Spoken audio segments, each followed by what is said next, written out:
Assalamualaikum warahmatullahi wabarakatuh. Pada saat sekarang ini kita akan membahas tentang materi strategi pembelajaran dan motivasi belajar. Materi ini disampaikan dalam workshop pelatihan keterampilan dasar teknik instruksional pekerti bagi dosen perguruan tinggi. Materi ini disampaikan oleh Bapak Dr. Syihabuddin Said, MSI. Tujuan umum dari materi ini adalah diharapkan peserta workshop pekerti itu mampu memahami dan mengembangkan strategi pembelajaran. Kemudian, mampu memotivasi diri dan mahasiswa untuk terus belajar. Adapun definisi yang akan kita bahas, yang pertama definisi strategi. Strategi adalah pendekatan secara keseluruhan yang berkaitan dengan pelaksanaan gagasan, perencanaan, dan eksekusi sebuah aktivitas dalam kurun waktu. Sedangkan pembelajaran adalah proses interaksi antar mahasiswa dengan dosen, antara peserta didik dengan pendidik, dan sumber belajar pada suatu lingkungan belajar. Pembelajaran adalah suatu proses kegiatan yang sistematis, yang bersifat interaktif dan komunikatif antara dosen ataupun pendidik dengan mahasiswa atau peserta didik di kelas, dihadiri secara fisik oleh dosen atau pendidik atau tidak, untuk menguasai kompetensi yang telah ditentukan. Pembelajaran adalah suatu kegiatan dosen atau pendidik secara terprogram dalam desain instruksional untuk membuat mahasiswa atau peserta didik belajar secara aktif, yang menekankan kepada penyediaan sumber belajar. Ini pembelajaran menurut Dimyati dan Mujiono. Sedangkan definisi pembelajaran lainnya adalah suatu sistem instruksional yang meliputi atas beberapa komponen yang meliputi tujuan, bahan ajar, mahasiswa ataupun peserta didik, dosen ataupun pendidik, metode, media, evaluasi yang dapat meningkatkan kemampuan kognitif, afektif, dan psikomotorik, agar mahasiswa atau peserta didik lebih baik dalam komunikasi dan interaksi kepada dosen ataupun pendidik.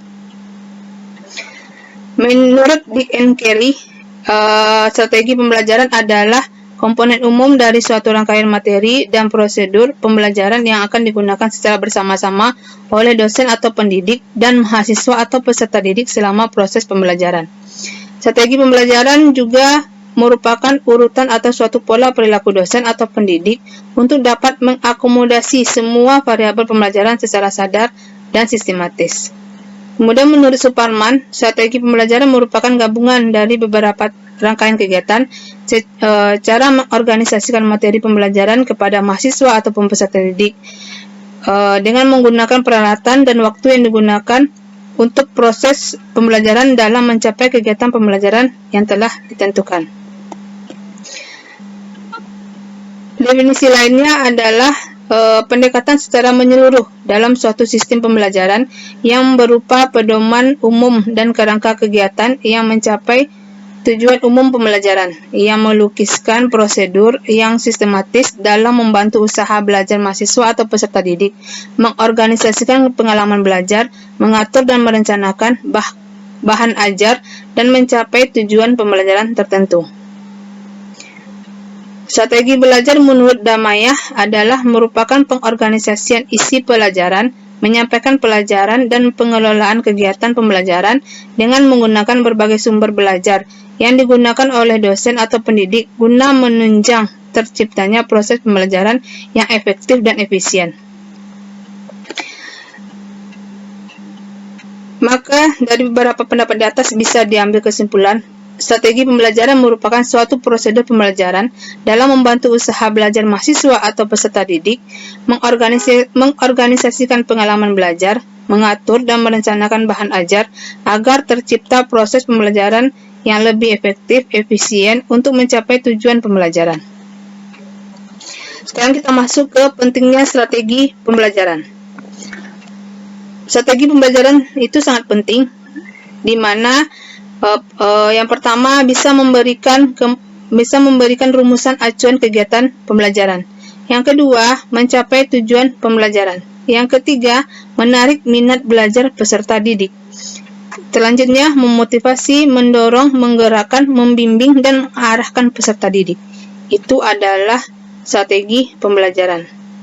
Sekarang kita masuk ke macam-macam strategi pembelajaran. Yang pertama, strategi pembelajaran inquiry. Strategi pembelajaran inquiry ini adalah rangkaian kegiatan pembelajaran yang menekankan pada proses berpikir secara kritis dan analitis untuk mencari dan menemukan sendiri jawabannya dari suatu masalah yang ditanyakan.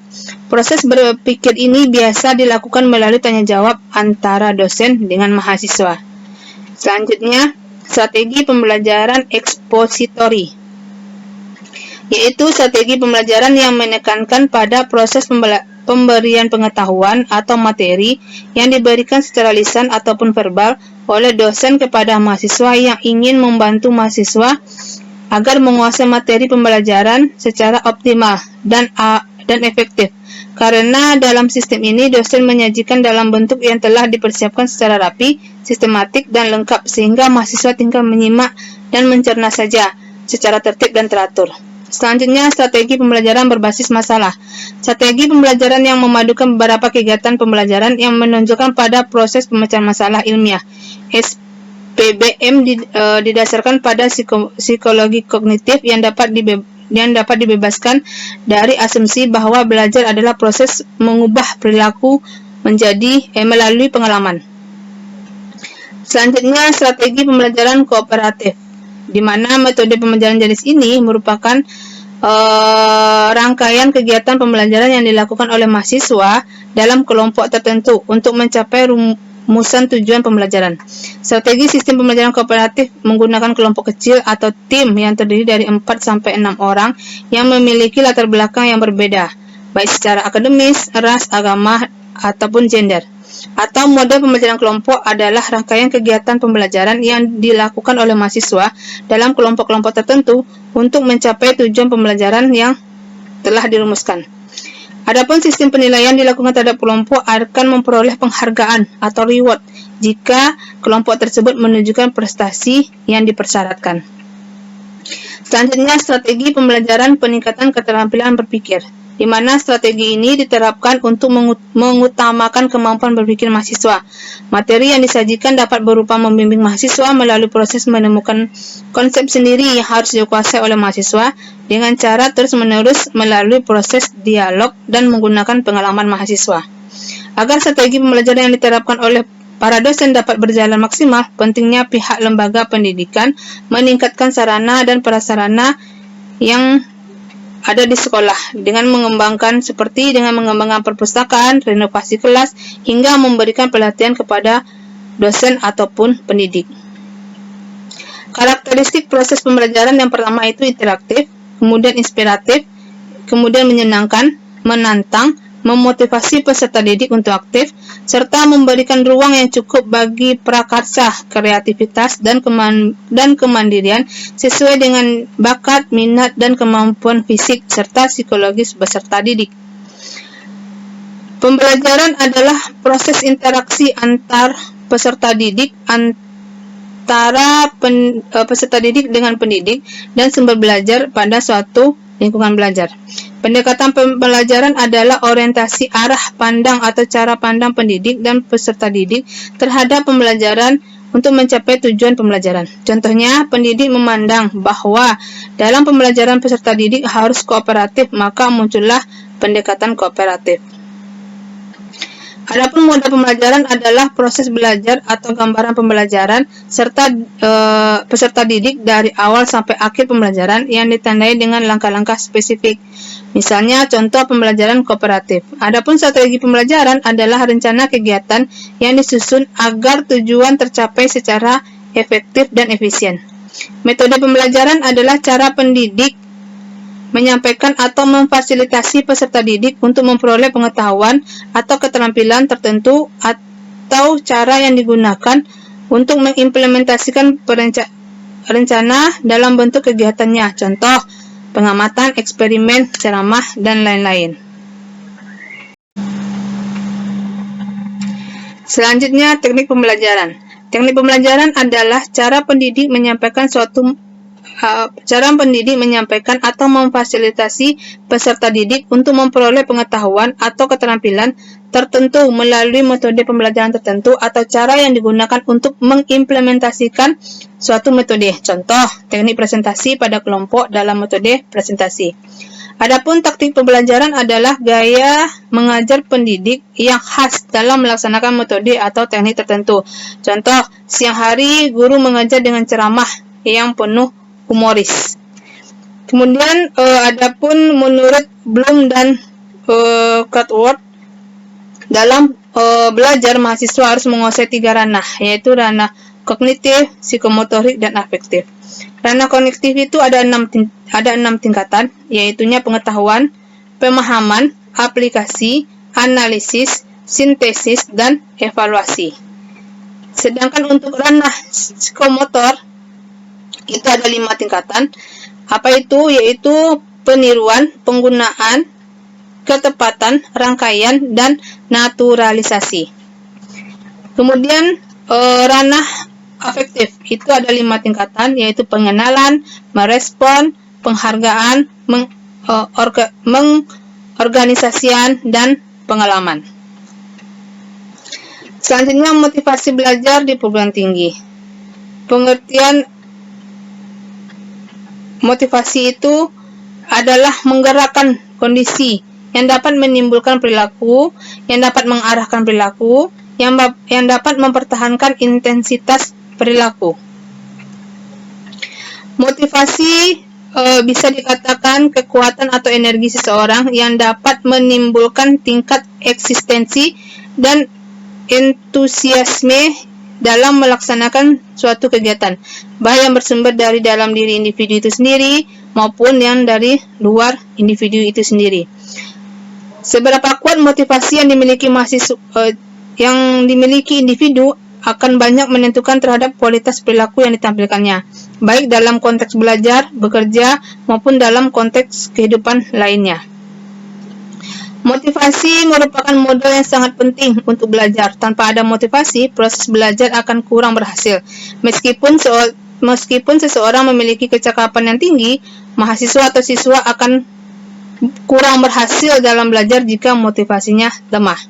Motivasi juga dipandang sebagai dorongan mental yang menyebut kekuatan mental yang mendorong terjadinya belajar sebagai motivasi belajar. Motivasi belajar merupakan suatu dorongan internal dan eksternal pada siswa-siswi yang memberikan semangat, perhatian, kemampuan, keinginan, dan cita-cita untuk belajar guna untuk mencapai tujuan yang diinginkan. Adapun ciri-ciri motivasi belajar menurut Sardiman, yang pertama tekun menghadapi tugas, kemudian ulet menghadapi kesulitan, selanjutnya menunjukkan minat terhadap macam-macam masalah. Untuk orang dewasa, misalnya masalah pembangunan, agama, politik, ekonomi, dan lainnya. Selanjutnya, lebih senang bekerja sendiri, cepat bosan dan dengan tugas-tugas yang rutin. Kemudian dapat mempertahankan pendapatnya. Selanjutnya, tidak mudah melepaskan hal yang diyakini, serta senang mencari dan memecahkan masalah soal-soal.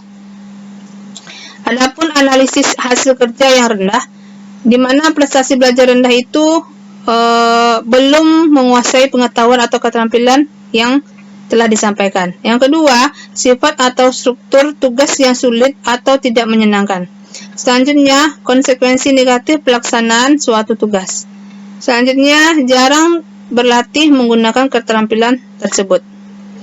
Adapun fungsi motivasi dalam belajar, yang pertama, fungsi motivasi dalam belajar adalah sesuatu yang paling mendasar yang harus ada dalam proses belajar, karena hasil belajar akan optimal bila ada motivasi.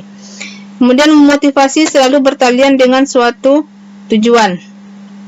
Kemudian, fungsi dari motivasi adalah sebagai pendorong untuk berbuat sesuatu dari setiap aktivitas yang dilakukan. Penentu arah perbuatan, yakni ke arah tujuan yang ingin dicapai. Menyeleksi perbuatan, mendorong usaha untuk mencapai prestasi. Adapun bentuk motivasi di sekolah, Motivasi anak berbeda-beda. Motivasi tidak timbul tiba-tiba. Tanpa motivasi harus ditumbuhkan oleh dosen dan guru. Cara menumbuhkan motivasi belajar mahasiswa antara lain pertama memberikan angka. Guru dalam hal ini memerlukan unsur objektivitas dalam memberikan nilai yang hendaknya angka tersebut mencerminkan aspek kognitif, afektif, dan psikomotorik. Yang kedua, memberi hadiah. Hadiah dapat sangat menarik bagi mahasiswa sebagai motivasi dalam melakukan pekerjaan. Hadiah sebagai penguat terhadap motivasi belajar mahasiswa. Kemudian kompetisi, baik kompetensi individu maupun kelompok digunakan untuk merangsang dan menguatkan motivasi belajar. Selanjutnya adalah ego investment, menumbuhkan kesadaran dalam diri mahasiswa agar merasakan pentingnya tugas di sekolah dan menerima sebagai suatu tantangan, sehingga mahasiswa berusaha bekerja keras mengerjakan tugas dengan harga dirinya sebagai jaminan. Selanjutnya, memberi pujian.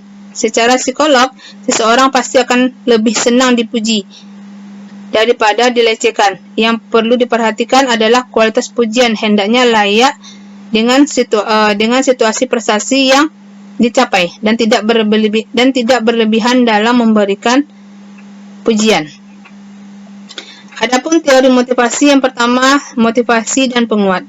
Skinner dan ahli teori tingkah laku mengungkapkan tidak perlu memisahkan antara teori belajar dengan motivasi mahasiswa yang telah diberikan penguat untuk belajar, berupa nilai ataupun pujian, akan termotivasi untuk belajar. Demikian juga mahasiswa yang telah dihukum dalam belajar, maka tidak lagi termotivasi belajar. Yang kedua, hadiah dan penguatan. Tidak ada jaminan apakah hadiah akan menjadi penguat yang efektif atau sebagai penguat ditentukan oleh pribadi dan situasi. Nilai penguat dari hadiah tergantung pada banyak faktor. Kemudian, kognitif disonan.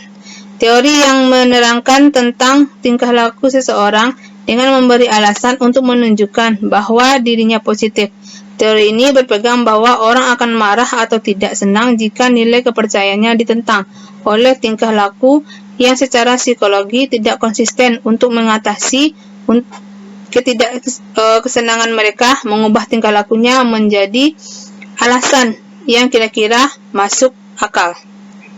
Kemudian teori atribusi yaitu mencari penjelasan dan mencoba untuk mengerti mengapa seseorang memberikan alasan, terutama jika seseorang mengalami kegagalan ataupun kesuksesan. Orang mencoba untuk menyatakan bahwa dirinya positif atau mempunyai kesan positif dan akan mencari alasan untuk menghindari kesan negatif. Teori ini berfungsi sebagaimana mahasiswa ataupun siswa terinterpretasikan dan menggunakan umpan balik dari prestasi akademik mereka dan menyarankan kepada guru atau dosen bagaimana mereka harus memberikan umpan balik yang dapat menimbulkan motivasi yang sangat besar bagi mahasiswa dan siswa. Kemudian selanjutnya adalah menghargai dirinya sendiri. Teori ini menggabungkan komponen motivasi dengan persepsi yang menyebabkan sukses dan gagal seorang individu belajar dari persepsi masyarakat bahwa seseorang dinilai karena prestasinya. Seseorang mempertahankan prestasinya bahwa dia mempunyai kemampuan yang positif. Jika seseorang gagal dalam menjalankan tugas, persepsi orang bahwa dia tidak mampu. Kegagalan menciptakan perasaan diri yang tidak berharap dan menolak dirinya sendiri.